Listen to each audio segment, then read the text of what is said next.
नमस्कार दोस्तों। क्या आपने कभी सोचा है कि घर में कभी-कभी पैसा टिकता है और कभी-कभी नहीं टिकता है, फिसल जाता है।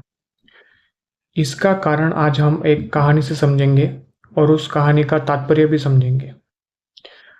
कहानी जो मैंने कई वीडियो में बताई हुई है, समुद्र मंथन की कहानी, उसी का एक छोटा-सा पार्ट आज मैं आपको बताने वाला हूँ।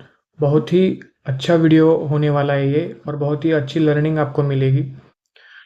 तो समुद्र मंथन जब हुआ, तब जैसे ही महालक्ष्मी वहाँ से प्रकट हुई, तो सबने उसका स्वागत किया और सब चाह रहे थे कि महालक्ष्मी उनके पास आए, क्योंकि जैसे कि पहले वीडियोज़ में भी हमने कवर किया है, धन, समृद्धि और संतोष की देवी महालक्ष्मी है। लेकिन उसी समय समुद्र में और एक देवी प्रकट हुई, जिसका नाम था अलक्ष्मी। अलक्ष्मी कोई लेना नहीं चाहता था, क्योंकि अलक्ष्मी देवी थी दुर्भाग्य और गरीबी की। भला दुर्भाग्य और गरीबी कौन लेना चाहेगा? तो सभी देवगण जो थे वो चिंतित हो गए कि अलक्ष्मी को स्वीकारेगा कोई नहीं तो अलक्ष्मी जाएंगी कहाँ। तो सभी देवताओं ने प्रार्थना की कि अलक्ष्मी वहाँ जाए जहाँ क्रोध हो, जहाँ आलस्य हो, जहाँ झूठ हो और जहाँ लोभ हो, ऐसी जगह पे अलक्ष्मी जाए। तो ये कहानी यहाँ पे समाप्त होती है। लेकिन यहाँ कहानी का असली तात्पर्य क्या है, मर्म क्या है, वो समझते हैं। तो ये कहानी हमें सिखाती है कि अगर घर में हमारे प्रेमपूर्ण वातावरण रहेगा, सत्य रहेगा, पॉजिटिव एनर्जी रहेंगी, तो लक्ष्मी जी का आना होगा, लक्ष्मी जी का वास होगा और धन की प्राप्ति होगी।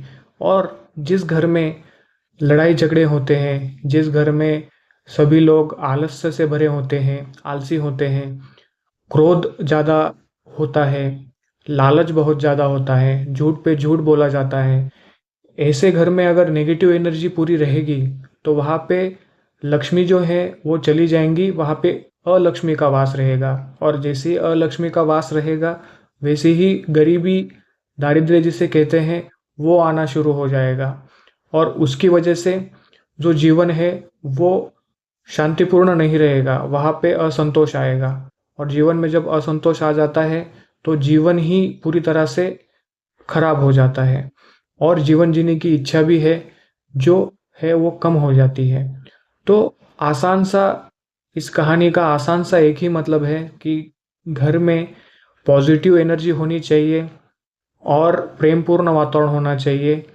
जिस घर में धर्म है, प्रेमपूर्ण वातावरण है, पॉजिटिव एनर्जी है और सब हंसते खेलते जीवन यापन करते हैं, उस घर में लक्ष्मी का वास होता है और उस घर में ही धन आता है।